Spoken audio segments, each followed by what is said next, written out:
Eles dizem que o tempo cura tudo, mas ninguém me avisou que o tempo também podia passar sem me devolver nada. Nem ela, nem a alegria, nem o chão. Aos 42 anos, eu estava viúvo. Essa palavra nem parecia caber em mim. Era coisa de gente mais velha, de novela de época. Mas ali estava eu, em pé no velório, segurando a mão da minha filha mais nova enquanto a mais velha chorava sem fazer barulho. Enterramos a mulher que me fez acreditar que a vida podia ser leve, mesmo quando era dura. A mulher que me dava bronca por deixar a toalha na cama e depois me cobria quando eu dormia no sofá. A mulher que cuidava de 53 plantas no quintal com o mesmo carinho que cuidava de nós. Ela morreu numa quarta-feira. De manhã ela sentiu uma tontura. À tarde já não falava mais nada. Um acidente vascular cerebral fulminante. Nem deu tempo de correr atrás de milagre. A ambulância demorou. O hospital era longe. Em menos de 12 horas, minha vida inteira virou silêncio. Nos dias seguintes, na Raviador, havia paralisia. Eu acordava, fazia o café das meninas, deixava elas na escola e voltava para casa. Me sentava na cadeira de balanço dela, encarando o vazio. As contas começaram a chegar, a geladeira a esvaziar. Meu trabalho como auxiliar técnico já tinha ido embora 2 meses antes, menos cortes da empresa. Ela dizia que a gente ia dar um jeito, como sempre. E eu acreditava. Só não sabia que ela ia embora antes da gente descobrir qual era esse jeito. Foi numa terça-feira qualquer que tudo começou. A melhor, ou melhor, que ela começou a mudar tudo. Mesmo morta, a mais nova, a Sofia, tinha 7 anos. Eu a encontrei no quintal, segurando um regador. Ela estava de pijama ainda, com os cabelos bagunçados e as meias sujas de terra. Estava regando uma samambaia quase seca, uma das favoritas da mãe, e disse baixinho, sem me olhar: se a gente cuidar das plantinhas da mamãe, ela continua aqui com a gente, né, pai? Naquele momento, minha garganta fechou. O ar ficou pesado, e pela primeira vez em dias, eu chorei. Mas não foi um choro de desespero.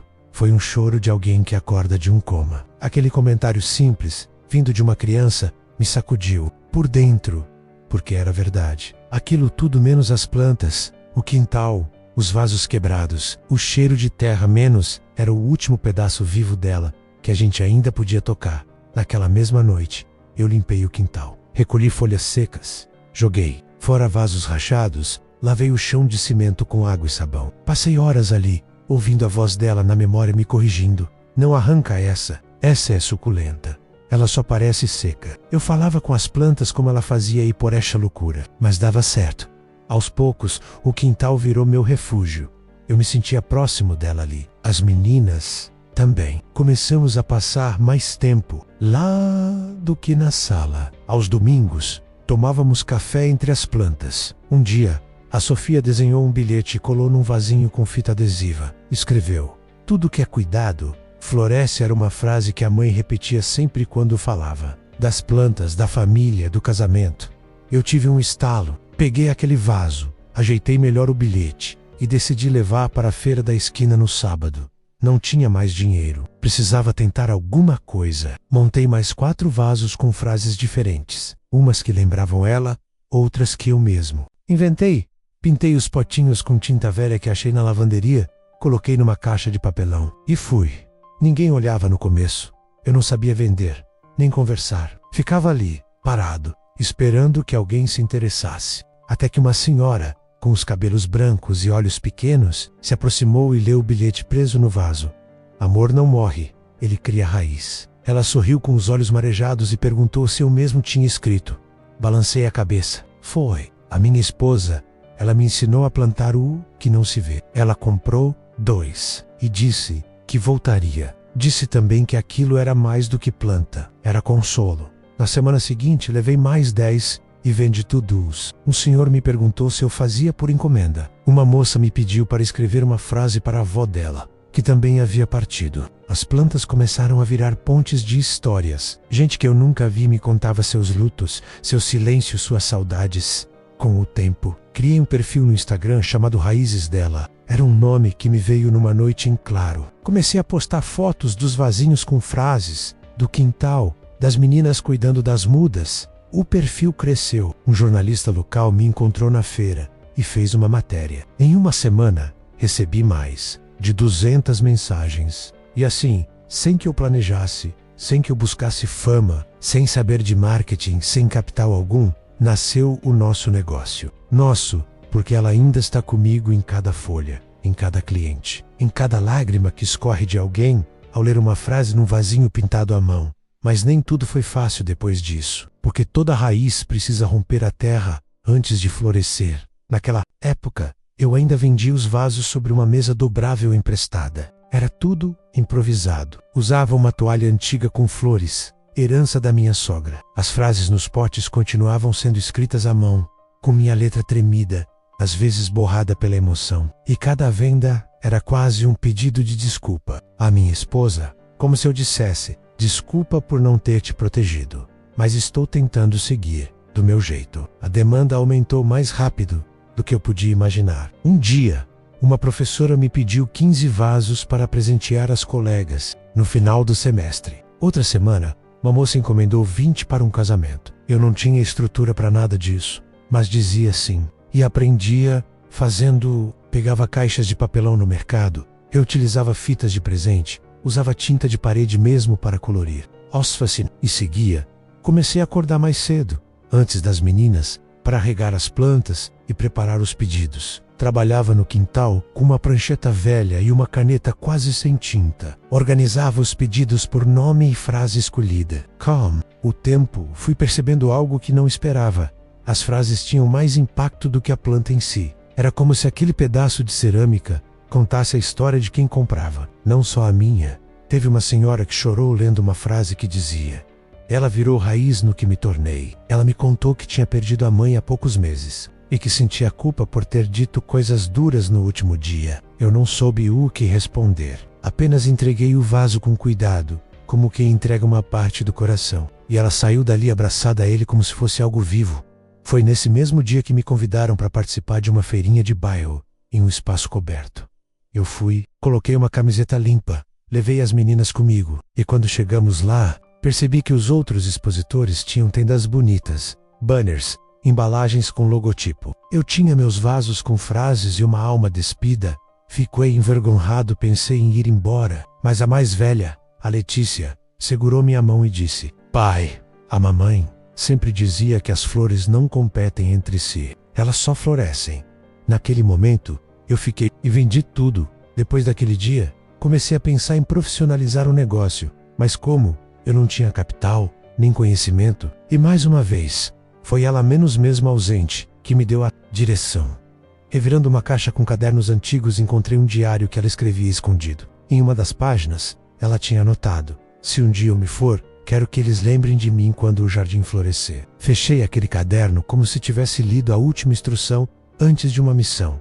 A partir dali, tudo mudou. Comecei a estudar em vídeos gratuitos na internet sobre como cuidar de plantas, como embalar, como montar uma pequena estufa. Pedi doações de vasos usados na vizinhança, fiz rifas com arranjos especiais e juntei dinheiro para comprar uma lona plástica. Grande. Montei uma estufa improvisada no fundo do quintal. As plantas agradeciam. O negócio crescia, mas junto com o crescimento, vieram também os desafios. E eles vieram de onde mais dói, de dentro da família. O irmão da minha esposa me procurou. Certo dia, visivelmente incomodado com tudo aquilo. Disse que eu estava usando o nome dela para ganhar dinheiro, que ela era mais do que frases em vaso, que isso era exploração emocional. Na hora, eu travei, engoli seco. Eu entendia a dor dele, mas doeu. Voltei para casa e pela primeira vez em meses, pensei em desistir. Sentei no quintal à noite, as luzes da estufa acesas, as plantas balançando com o vento. E ali, naquele silêncio quebrado só pelos grilos, ouvi a voz da Sofia de novo. Pai, a mamãe ficaria feliz de ver tanta planta viva. Na manhã seguinte postei em nossas redes: raízes dela não é sobre comércio, é sobre continuidade, sobre amor que não morre, apenas muda de forma. Quem compra um vaso leva um pedaço da nossa história, e a gente recebe um pedaço da sua. A resposta foi inacreditável. Centenas de comentários de apoio. Gente contando suas histórias, compartilhando fotos dos vasinhos nas casas. Uma moça disse que toda vez que rega o dela, conversa com a mãe que perdeu pro câncer. Outra disse que mandou entregar um vaso com a frase: ainda sou abrigo. Mesmo à distância para a avó que mora longe, percebi ali que aquilo tinha se tornado maior que eu.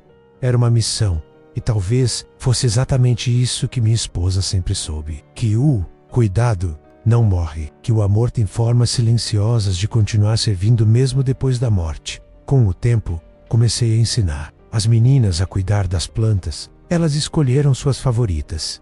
A Letícia ama lavanda. A Sofia se apaixonou por cactos. Cada uma tem seu cantinho no quintal. E aos poucos, o que era dor virou ritual. O que era perda virou semente. Comecei também a fazer oficinas pequenas. Recebia gente no quintal para ensinar como plantar e escrever frases nos potes. Um viúvo de 70 anos me contou que fazia anos que não encostava em uma planta. Uma jovem que perdeu o bebê em um parto prematuro saiu da oficina com um vasinho e um sorriso tímido, dizendo: "Hoje foi o primeiro dia que eu respirei sem culpa." É estranho dizer isso, mas nos dias mais difíceis eu quase consigo sentir ela ali comigo. Quando o cheiro de manjericão se espalha no ar, quando vejo a Sofia dormindo no chão da estufa depois de brincar, quando alguém lê uma frase e fecha os olhos por 2 segundos, tentando segurar o choro. São nesses momentos que eu entendo que ela nunca foi embora completamente, mas eu também sabia que aquilo tudo precisava ir além. Eu queria alcançar mais pessoas. E foi aí que nasceu a ideia mais ousada de todas: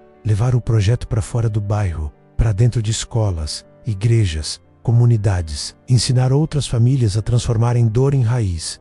E assim, sem perceber, a vida me mostrava que o recomeço não era só meu, era coletivo. Fazer algo pela dor dos outros, quando a sua ainda está em carne viva, exige uma coragem estranha. Não é heroísmo, nem altruísmo puro. É sobrevivência. É tentar continuar respirando, mas dessa vez puxando o ar também por quem já não pode mais. A ideia de expandir raízes dela para além do meu quintal não veio por vaidade, veio por insistência da vida, por sussurros do destino, por bilhetes que as pessoas deixavam nos pedidos, por cartas que chegavam dentro das caixas de retorno, com histórias de perdas que eu jamais teria imaginado. Gente que nunca conheci-me, chamando de irmão, me contando sobre mães, maridos, filhos, amigos, todos levados por algo cruel, mas também contando como aquele pequeno vaso, com uma frase simples, os ajudava a respirar de novo. Então eu comecei a aceitar convites. Primeiro, uma escola estadual no bairro vizinho me chamou para falar com adolescentes sobre como plantar pensamentos bons em tempos difíceis. Depois, uma igreja me chamou para um encontro de casais enlutados. Em ambos os lugares, fui com as mostramento. Nunca tinha falado em público, mas levei comigo 2 vasos. Um com a frase cuidar é amar em silêncio, e outro com nem tudo que vai, parte, e deixei que eles falassem por mim. O impacto foi imediato. Ao final dos encontros, mais de 20 pessoas pediram para participar de uma oficina no meu quintal. Tive que improvisar bancos com tijolos e tábuas de madeira. Comprei copinhos descartáveis para servir chá. Ajeitei a lona da estufa com barbantes velhos. E ali, naquele espaço modesto, aconteceu algo que nenhuma faculdade ou diploma poderia ensinar: cura coletiva. Um senhor que perdeu a esposa para o Alzheimer passou meia hora acariciando a folha de um alecrim, como se tocasse a mão dela. Uma jovem viúva me disse que não sabia mais orar, mas que se sentia mais próxima de Deus ali, sujando as mãos de terra. Um menino de 11 anos escreveu, com a caneta torta: "Mamãe virou flor no céu, mas deixou raiz aqui." E eu chorei com ele, não como instrutor, mas como alguém que também sente falta de uma voz na cozinha, de um riso no fim do dia, de um vai passar cochichado no escuro.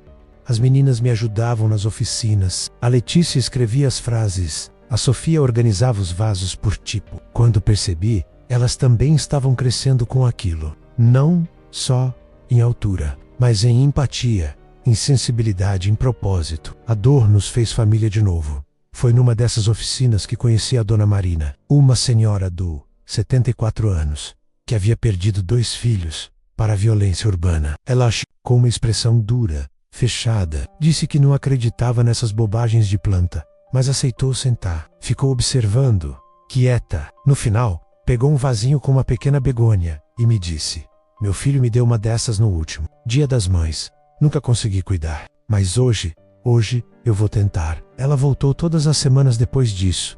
Com o tempo, comecei a ser convidado para eventos maiores, feiras comunitárias, encontros terapêuticos, até uma entrevista em uma rádio local. E a história de raízes dela foi sendo contada, multiplicada, espalhada. Mas quanto mais crescia, mais medo eu sentia. Medo de perder o sentido. Medo de virar só mais um negócio bonito embalado em tragédia. Foi nesse ponto que decidi transformar o projeto em algo maior. Um centro comunitário de replantar vidas, com a ajuda de doações, uma vaquinha online organizada por antigos clientes e apoio de uma organização não governamental.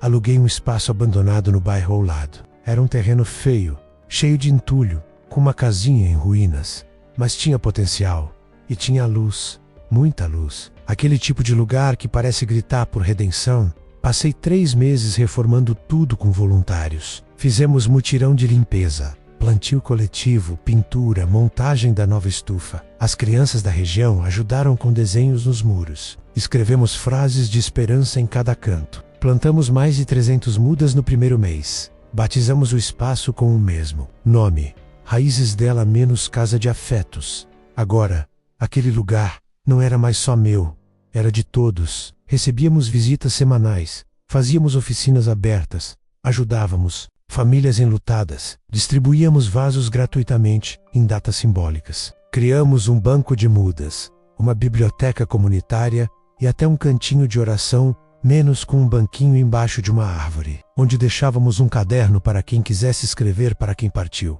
Um dia, uma menina chamada Júlia escreveu: "Vim aqui hoje porque minha avó faleceu. Senti o cheiro da lavanda e pensei que era ela. Obrigada por isso." Li aquilo segurando o caderno com as 2 mãos, tentando conter o choro, porque era isso. Era exatamente isso que a minha esposa faria. Era exatamente isso que ela deixou como missão. Mas nem tudo foram flores. Literalmente. Tive perdas de plantas, roubo de materiais, críticas nas redes sociais de quem achava que eu estava lucrando com a dor alheia. Tive que aprender a respirar fundo e não responder com raiva. Tive que lembrar que no fim, tudo que floresce assusta quem só vive de pedra. A maior lição de tudo foi entender que a dor não passa, mas ela pode florescer. Que o luto não é fim. É uma terra nova, dura, seca no começo, mas capaz de dar fruto se a gente insistir. E que o amor verdadeiro, aquele que cuida, aquele que permanece mesmo em silêncio, ele se espalha feito raiz, invisível por fora, mas firme por dentro. E foi ali, no dia da reinauguração do novo espaço, rodeado de gente que nem conhecia, com minhas filhas sorrindo ao lado, que eu entendi. Eu não tinha perdido minha esposa, eu tinha ganhado uma missão. E ela estava ali, em cada folha que dançava ao vento. Mas o destino ainda guardava algo inesperado para mim. Porque quando a gente começa a florescer, alguém sempre repara. O que eu não esperava era que, no meio de tanto barro, ainda existisse espaço para florescer de um jeito novo. Não só como pai, nem apenas como o homem que se reergueu, mas como alguém capaz de amar de novo, sem culpa. A primeira vez que ela entrou na casa de afetos, usava um vestido claro, sandálias simples, e carregava uma muda de jasmim num saquinho de tecido. Disse que era um presente, que tinha acompanhado nossa história pelas redes e que aquele projeto tinha ajudado a irmã dela a sair de um buraco escuro chamado depressão. Eu agradeci, tímido, como sempre fazia, mas notei algo diferente. Ela não olhava para os vasos como cliente, olhava como quem reconhece uma dor familiar. O nome dela era Alisa. Nos dias que se seguiram, ela passou a frequentar as oficinas. Às vezes vinha só para sentar sob a árvore do caderno e ler os bilhetes. Outras vezes, ajudava as crianças com pintura de potes. Um dia, chegou com um caderno nas mãos e disse: "Escrevi algumas frases. Se alguma servir para um vaso, pode usar." Li devagar. Cada linha era como um sussurro. Frases como: "Ainda há primavera depois do luto. Há flores que só nascem no inverno.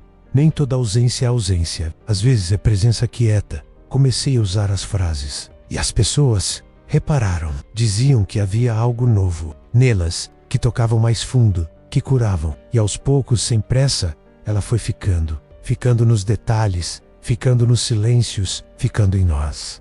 Eu resisti no início, me sentia traindo a memória da mulher que me ensinou tudo. Mas um dia, olhando Sofia abraçada ao jasmim que a Lisa trouxe, percebi que amor não é substituição, é extensão. A dor me paralisou. A missão me moveu, e o afeto me reensinou a viver. Nunca oficializamos nada. Não houve pedido, nem promessa. Só cuidado, companheirismo, presença. Às vezes, só isso basta.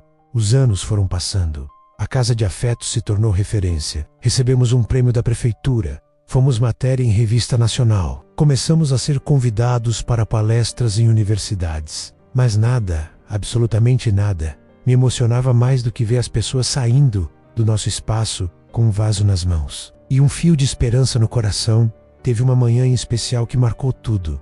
Era Dia das Mães. Tínhamos preparado uma ação especial. Distribuição gratuita de 100 vasos com frases sobre maternidade e saudade. Gente de todo lado apareceu. Uma senhora me procurou no meio da multidão e disse: "Você não lembra de mim, mas anos atrás eu queria morrer. Um vaso seu me fez cuidar de novo.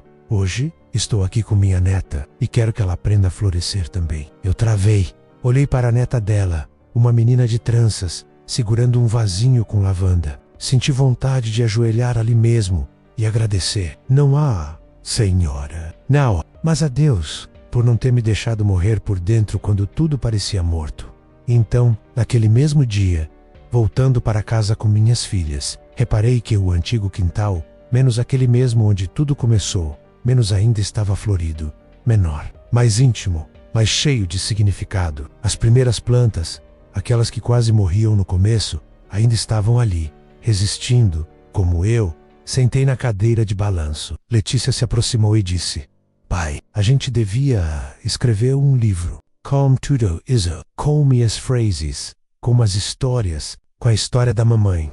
Eu sorri, emocionado. Acho que a gente já escreveu em cada pessoa que passou por aqui. E era verdade. A dor nos feriu, mas o amor nos plantou. E quando o amor é plantado, ele cresce, mesmo sem aviso. Hoje, 7 anos depois daquela manhã em que perdi a mulher da minha vida, eu me tornei algo que jamais imaginei. Um jardineiro de lutos, um curador de silêncios, um semeador de pequenos começos. Sigo com as mãos sujas de terra, com os olhos às vezes embaçados de saudade, mas com um coração tranquilo de quem entendeu que a vida, apesar do tudo, ainda é fértil. E se você chegou até aqui ouvindo minha história, se você também perdeu alguém, ou perdeu a si mesmo, se você já sentiu que nada mais fazia sentido, eu quero te dizer, de verdade, ainda há vida nas raízes, mesmo quando tudo parece seco. A minha esposa se foi, mas o que ela plantou em mim, ninguém jamais poderá arrancar. Se essa história tocou você de alguma forma, considere deixar um comentário. E se quiser nos ajudar a espalhar mais esperança, você pode apoiar nosso canal com o botão do super obrigado aqui embaixo. Cada apoio nos ajuda a alcançar mais pessoas que precisam florescer de novo.